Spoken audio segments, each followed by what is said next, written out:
Thrown like trash rain poured over the bright streets of Zenthra City. Neon signs flashed red and blue, but no one noticed the girl sitting near the trash bins. Her clothes were wet and torn, her arms wrapped tightly around her knees. Her name was Zira, and she had nowhere to go. She used to live in a rich alien house. Not his family, never. She was a servant, born with skin that was dull and marked, eyes too large, body too thin. The noble aliens called her ugly, useless, and finally, trash. So they threw her out. Just like that. No goodbye. No money. No care. They pushed her out the gate during a storm and slammed the metal doors behind her. Zira had begged them once. Long ago. Not anymore. That night, she didn't cry. She sat by the garbage, shaking, hungry, her fingers blue from the cold. Aliens passed her by. Some looked, most didn't. One threw a half-eaten ration bar at her feet and laughed. She didn't touch it. Her pride, even in pain, wouldn't allow it. Suddenly, someone stopped. Heavy boots clicked near her, then paused. She looked up slowly. A human man stood there. Humans were rare in Zenthra. Most aliens didn't trust them. But this one, he wasn't dressed like the others. He wore a torn jacket, greasy pants, and had a large bag over one shoulder. His face was tired. A short beard covered his jaw. His eyes were brown, but soft. Zira stared at him. She expected him to laugh too, or call her something cruel, but he didn't. He crouched down, pulled off his jacket, and held it out to her. Zira blinked. "Why?" she whispered. The man shrugged. "You look cold." She hesitated, then reached out with shaking hands. The jacket was warm, smelled of oil and smoke. She held it close. "My name's Eli," he said. "I work with machines. My workshop's nearby." Zira said nothing. "You don't have to talk," he added. "But you shouldn't stay here. You'll die out here." Zira lowered her head. "Maybe that's fine." Eli didn't move for a moment. Then he stood and offered his hand. "Come on," he said softly. "Just for one night." Her body was weak. Her feet were bare and sore. But something in his voice. It was not pity. It was kindness. She hadn't felt that in years. Zira reached out and took his hand. The walk was slow. Her legs shook. She nearly fell twice. Eli didn't rush her. When they reached a small alley, he unlocked a rusted door. Inside was a warm workshop. Old. Lights flickered. Metal parts were stacked everywhere. A small bed sat in the corner. Eli pointed. "That's yours." Zira stood by the door unsure. Her fingers clutched the jacket like a shield. He didn't pressure her. He turned to a stove and made something that smelled like soup. "You eat meat?" he asked. She gave a tiny nod. He handed her a bowl. She took it with both hands, careful not to spill. The warmth traveled up her arms, making her eyes sting. She ate slowly. Each spoonful was like magic. After she finished, Eli handed her a dry towel. "You can wash if you want." She stared at it, then at him. "You're not scared of me?" he chuckled. "Why would I be?" "Everyone is. They said I look wrong, that I bring bad luck. Looks don't scare me. People do." Zira sat on the bed. Her eyes were heavy. She hadn't slept in days. "You sleep," Eli said. "We'll talk later." She curled up, still wearing his jacket. Her eyes closed fast. For the first time in forever, her body stopped shaking. Eli turned off the main light and sat at his workbench. He didn't know who she was, or why she was on the street. But something inside told him she didn't belong in the trash. Outside the workshop, two noble aliens walked past the alley. One of them paused, sniffing the air. "She was here," he said coldly. "But now she's gone." "She won't survive long," the other sneered. "Let the streets finish the job." But deep inside that small workshop, Zira was still breathing, and the human who took her in, he wasn't going to let her die. Not on his watch. Zira woke up to the sound of tools clinking. For a moment, she didn't know where she was. The bed beneath her was soft. Too soft. A blanket covered her. A small heater hummed quietly near her feet. The cold streets were gone. Then she saw the human. Eli was working at a table nearby, turning a glowing tool in his hand. He didn't notice she was awake. His movements were slow but sure, focused. There was grease on his face, a pencil tucked behind one ear, and music playing softly from an old speaker. Zira blinked. This wasn't a dream. She had slept. Safe. Warm. She sat, up carefully. The jacket he gave her still smelled like him. Metal, fire, and something human. Eli turned and smiled a little. "Morning," he said like they were old friends. Zira looked at the window. It was still raining. The world outside was gray and cruel, but inside, there was color, warmth, and safety. "I made breakfast," Eli said, nodding at a plate on a crate. "If you eat eggs." Zira didn't answer. She stood and walked to the plate. It had 3 small fried eggs and bread. Nothing fancy. But it was food. Her hands trembled again as she picked it up. "I didn't steal it," she said, quietly. "I'm not a thief." Eli raised an eyebrow. "I never said you were." That stopped her. Most people judged her the second they saw her face. Her skin was pale gray with faded green patterns. Not beautiful, not strong, just strange. But Eli looked at her like she was just someone. "I'm not staying long," she muttered, sitting on the edge of the bed. "I didn't ask you to," he said with a shrug. "But the door's not locked. If you leave, take the jacket. It's still raining." That silence between them stretched. Zira looked down at the food. "Why are you kind to me?" Eli's voice was quiet. "Because someone once gave me a place to sleep when I had nothing. I didn't forget." Zira nodded slowly. She didn't understand it fully. But for now, it was enough. By evening, Zira started helping around the shop. She didn't ask, just picked up small tools and put them where they belonged. She didn't speak much, but she moved like someone who used to work hard. Eli didn't stop her. He watched, quietly impressed. Her fingers were long and nimble. When she touched the broken drone on the table, it flickered. Just once. "You know, tech?" he asked. Zira looked down. "A little. My bloodline connects to machines. But they said I was broken, not useful." Eli chuckled. "Well, broken machines are my specialty." Zira smiled, just barely. Later that night, something shattered outside. A rock flew through the workshop window. Glass exploded, and the cold wind rushed in. Zira ducked behind a crate, her body shaking. Fear flooded her face.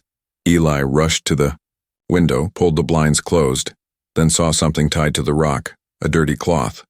A message written in harsh red ink. "She's filth. Send her back to the streets." Zira had curled up in the corner, eyes wide. "They found me."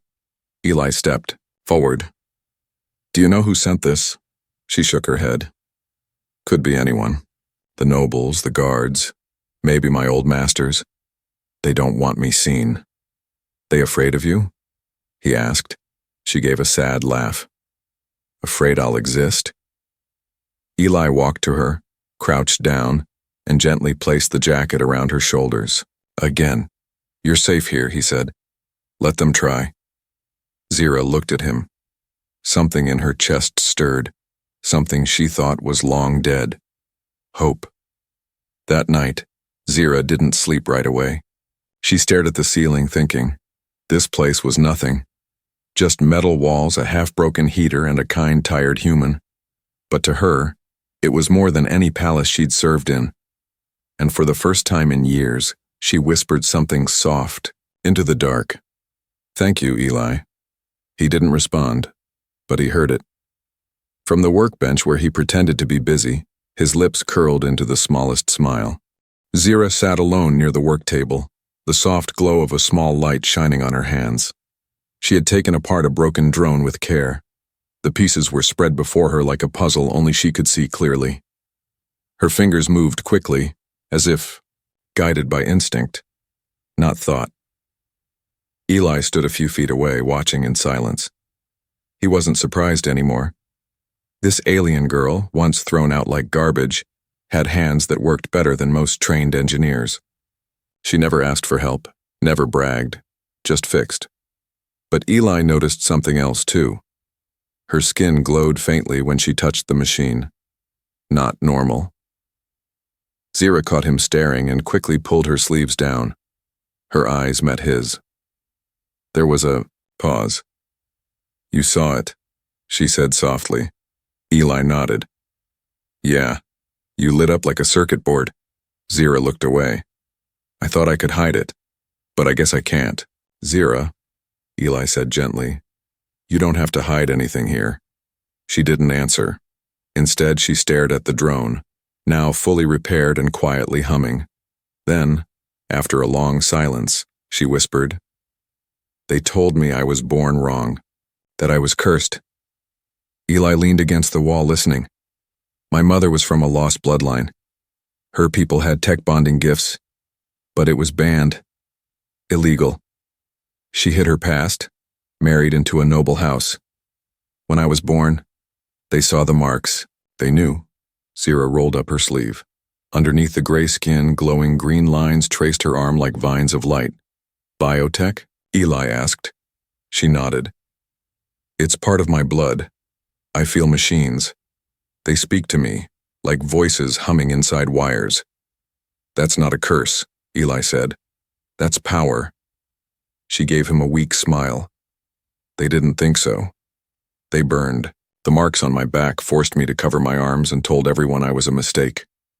Eli's hands tightened into fists.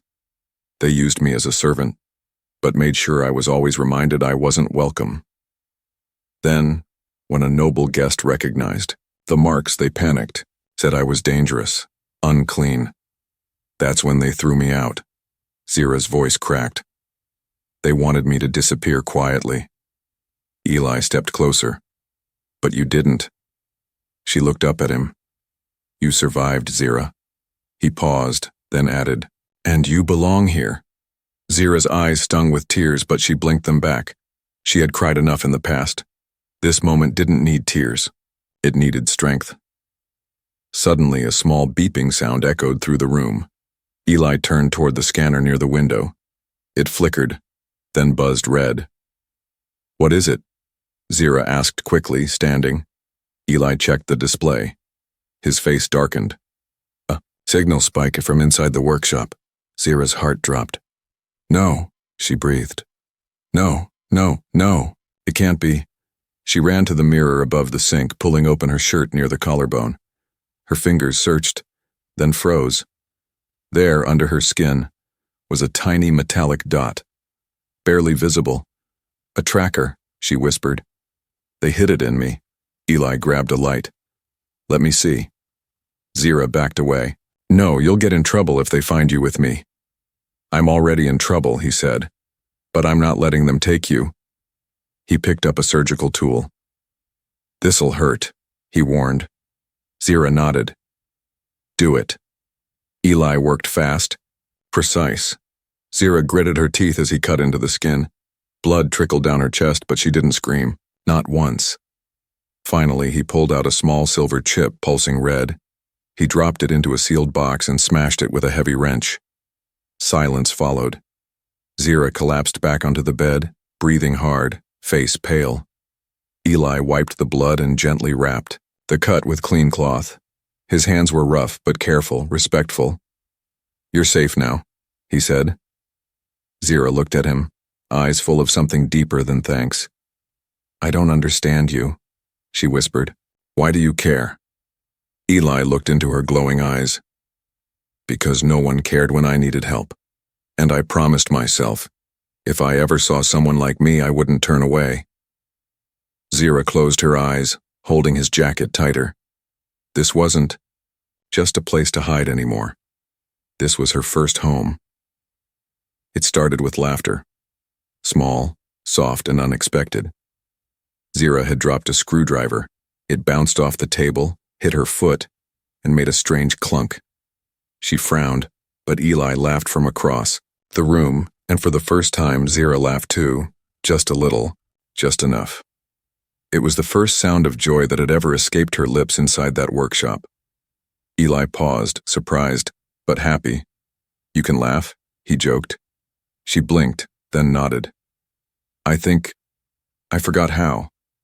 They were working side by side. Now, Zira wasn't just a guest, she was part of the shop. She fixed things faster than Eli, sometimes even better. Her fingers glowed when she connected wires, and machines seemed to come alive under her touch. But the trust between them was the real miracle. No one had ever looked at her like Eli did. Not with fear, not with disgust, but with respect. He didn't treat her like something broken. He treated her like someone real. One evening, the sky outside turned deep red. A storm was coming, not just the kind with rain. The city lights dimmed. Power surged strangely. Eli noticed it first. "Something's off," he said, checking the grid readings. "Pulse energy's rising." Zira placed her hand on a circuit board. She closed her eyes. "It's not the weather," she said. "Something else is coming." "What kind of something?" Eli asked. She didn't answer at first. Then she looked at him. "I think they know I'm alive. Even with the tracker gone, they feel me." Eli didn't like the sound of that. He stood and pulled out a heavy metal case from under the floor. Inside were weapons. Old, rusty, but deadly. Zira stared at them. "You were a soldier?" she asked quietly. Eli nodded. "Long time ago. I don't fight unless I have to." "Would you fight for me?" He looked at her. "Not for you," he said. "With you." That made her heart beat faster. Later that night, Zira couldn't sleep. She sat near the workbench, hands shaking. Not from fear, but from confusion. Emotions stirred inside her like a storm. This human, he had seen her glow, her scars, her secrets, and still didn't leave. She rolled up her sleeve and stared at the glowing lines on her arm. Was this the thing they hated? Was this why they called her cursed? She remembered her old masters spitting those words. Monster. Freak. Useless. She clenched her fist. Then she felt something warm. Eli had placed a cup of tea beside her. He didn't say anything, just sat next to her in silence. Zira looked down at her hands. "Do you think I'm ugly?" she asked. Eli turned to her slowly. "I think you're strong," he said. "And that's beautiful." Her eyes widened. She had heard lies before. Fake. Kindness. But Eli's voice held no trick, no hidden words, only truth, and that truth hit her harder than any wound. Without thinking, Zira leaned forward and touched his hand. Just for a second. Her glowing fingers met his calloused ones. Not cold, not soft, but warm, solid. Eli didn't pull away. That single touch meant more than 1,000 words. It was the first time Zira had reached for someone, and they didn't flinch. She quickly pulled her hand back, eyes down. But Eli didn't move away. He just sipped his tea. She smiled, just a little, and something inside her began to heal. Far across the city, in a tall building made of black glass, 2 figures stood before a large screen. The image of Zira, glowing faintly, fixing a drone, flickered on the display. "She's alive," one of them said, "and bonding with a human." The other narrowed her eyes. "She should have died in the streets." She didn't. The woman turned to a tall warrior standing by the door. "Send the hunters, quietly. Bring her back, dead or broken." The warrior bowed. "And the human? Burn his shop. Burn his name. Make sure the world never knows he helped her." Back at the workshop, Zira didn't know that her past was marching toward her. All she knew was this. For the first time in her life, she had laughed, For the first time, she had reached out and wasn't pushed away. And for the first time, she was not alone. Night fell heavy over the city. Zira stood on the roof of the workshop, staring into the distance. The skyline of Zenthra shimmered like broken glass, flickering as if something deep inside the city core was wrong. A strange vibration moved through the air, like tension before a storm. But this wasn't weather. It was them. She could feel it. In her skin. In her blood. The old connection that had never truly left. The hunters were coming. Downstairs, Eli was preparing. He moved through the workshop like a man who had done this before. He checked wires, loaded plasma cells, welded metal sheets to cover windows. Every click, spark, and flash of heat told the same story. He was getting ready for war. Zira came down silently. "They'll be fast," she said. "They don't talk, they don't think, they just kill." Eli nodded. "Then we stop them from killing us." She tilted her head. "You say us, not just me. Because you're not alone anymore." Those words landed deep. Zira walked over to the center table and pulled off the cloth covering an old energy core. Her fingers glowed brighter than ever before. "I can help," she said. "But I need pain." Eli blinked. "What?" She looked up. "To connect deeper, I need a jolt. Pain opens the blood link. It unlocks my full gift. But it burns." Eli hesitated. "There's another way." "There's no time," she said. Without waiting, she stabbed a sharp tool into her shoulder. Her body jerked. Light exploded from her arms. Sparks danced in the air. Machines on nearby shelves trembled, then rose into the air. Zira cried out, but didn't stop.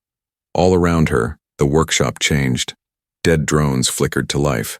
Broken machines reformed. Tools floated spinning like stars. Eli watched in awe. "You're not cursed," he whispered. "You're a force of nature." Zira dropped to her knees. "Now I'm ready."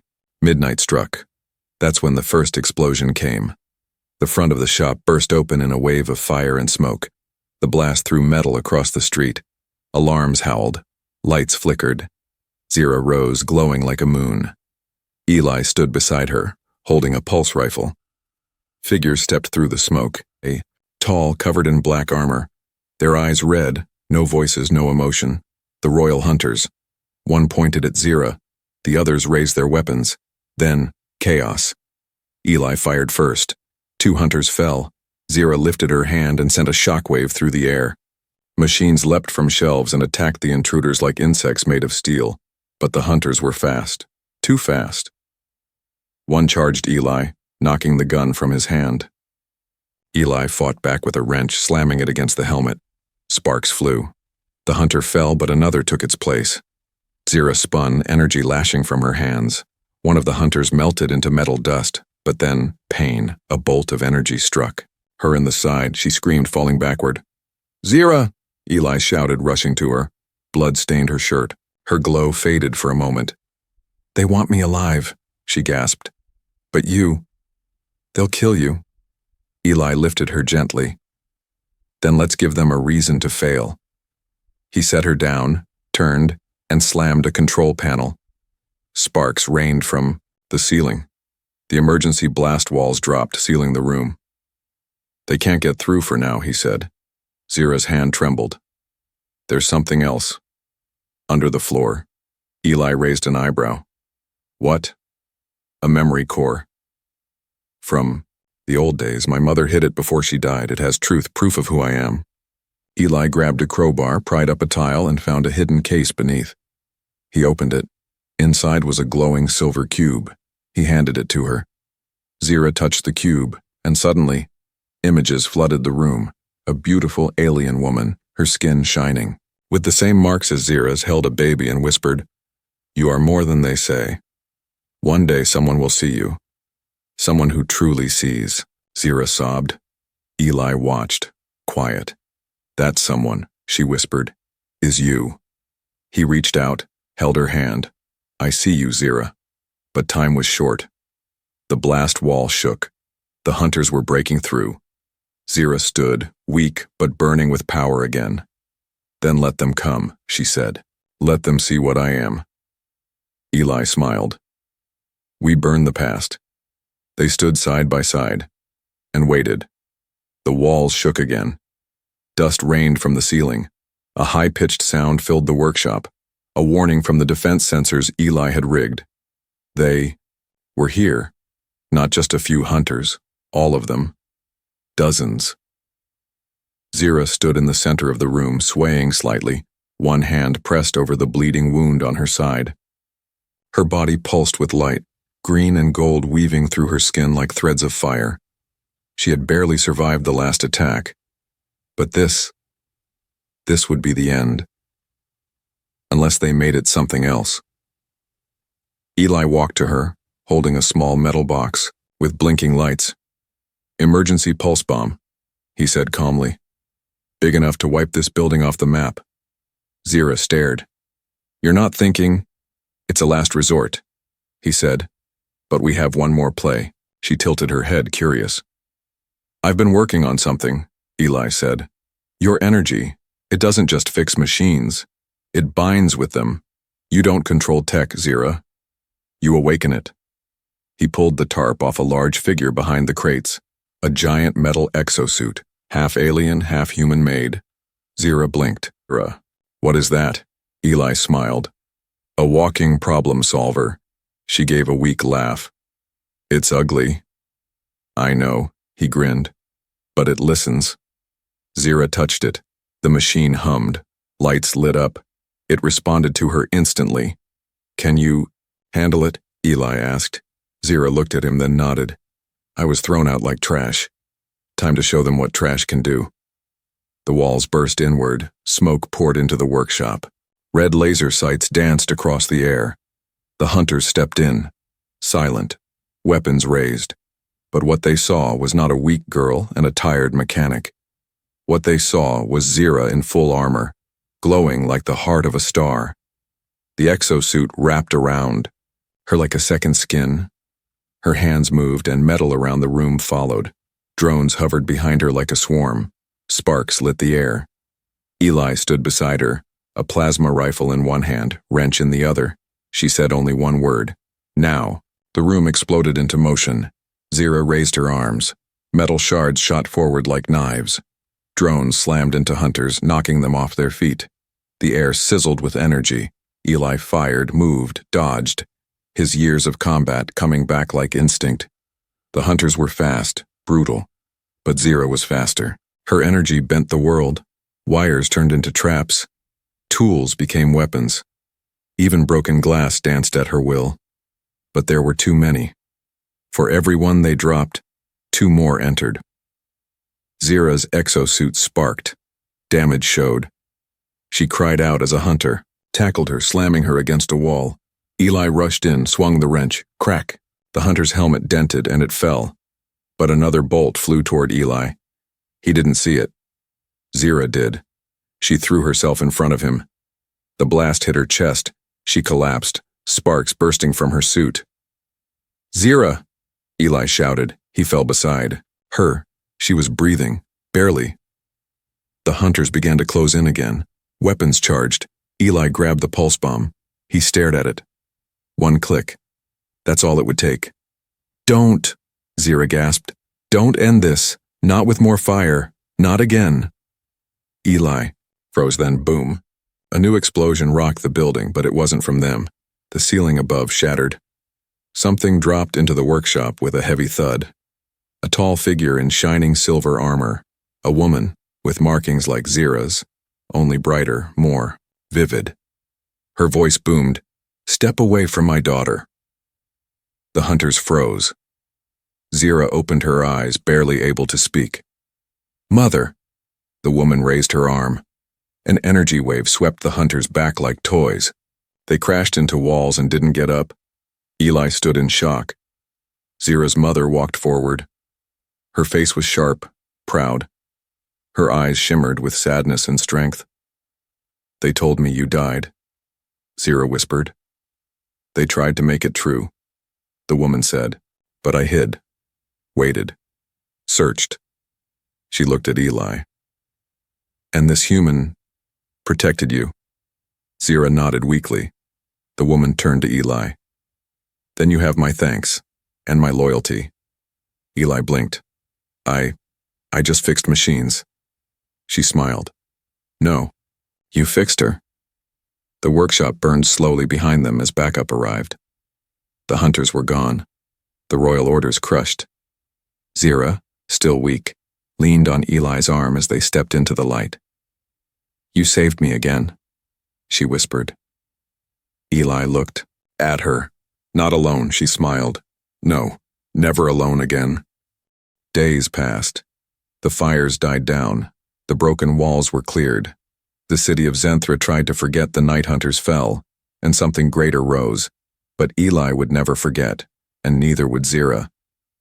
She sat quietly on the edge of the rebuilt workshop roof, her new cloak blowing in the soft wind. Her skin still glowed faintly beneath it, but now there was no shame. The once faded markings on her arms had returned, brighter and stronger. Her mother had used healing tech, old royal medicine, to restore what had been burned long ago. Zira was whole, but she didn't feel like the same girl, and that was a good thing. Down below, children from the street pointed at her. Not with fear, with awe. That's the tech binder, they whispered. She controls machines with her hands. That human saved her. No, another child corrected. She saved him too. Inside the new shop, Eli was wiping oil from his hands, fixing a small hoverbike engine. But when he heard her boots, he didn't need to look up. Let me guess, he said. You're thinking of disappearing again. Zira smirked. Not this time. She sat beside him, hands folded neatly. I've been asked to return to the high towers, she said. My mother wants me to stand beside her, reclaim my place. Eli kept his eyes on the engine. Do you want that? Zira was quiet. Then, I want to be seen, not just by nobles, by everyone. But not as their property, Undar, or their princess. He looked up at her. I want to be seen for me, she said. And I want you beside me when I do. Eli blinked. Zira, I'm just a mechanic. She leaned forward. No, Eli. You're the one who picked up something everyone else called broken and saw value. You gave me food, warmth, and your jacket. She smiled.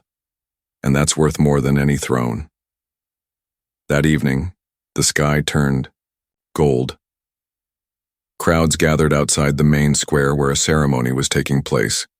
Alien leaders stood on high platforms, watching, waiting. The last living member of the outlawed Techbinder bloodline had been found, and today she would speak. But instead of arriving in noble robes, Zira walked onto the stage wearing her patched jacket, the same one Eli gave her when they first met. Her exosuit shimmered under it, not as armor now, but as symbol, and beside her stood Eli, not as a servant, not as a bodyguard, as her equal. Zira faced the crowd. I was thrown out, she said, her voice clear. Called ugly, worthless, a mistake. But I lived. She lifted her arm. Her skin shimmered with light. This is not a curse. This is me. A murmur passed through the crowd. I do not come to ask for a title, she said. I don't need a crown. She turned to Eli, took his hand. I only ask for the right to live, to choose my place, my path, my people. And then, quietly, boldly, she said, I choose him. Gasps spread across the crowd. An alien noble choosing a human? It was unheard of. But no one dared speak against her, not after what she'd done. Back, at the workshop after the ceremony, Eli stared at her. You didn't have to say that, he said. Zira smirked. I know. You sure? You could have had palaces, a fleet, your name on towers. She leaned close, resting her head on his shoulder. I already have what I want. They sat in silence for a while. Then Eli reached into a drawer and pulled out the broken drone she first fixed. Still works, he said. Haven't touched it since. Zira laughed softly. Let's build a better one. Together they started to work. hand in hand, not master and servant, not soldier and mission. Just two souls who found each other when no one else was looking. She had been called trash, but in the end, she was chosen.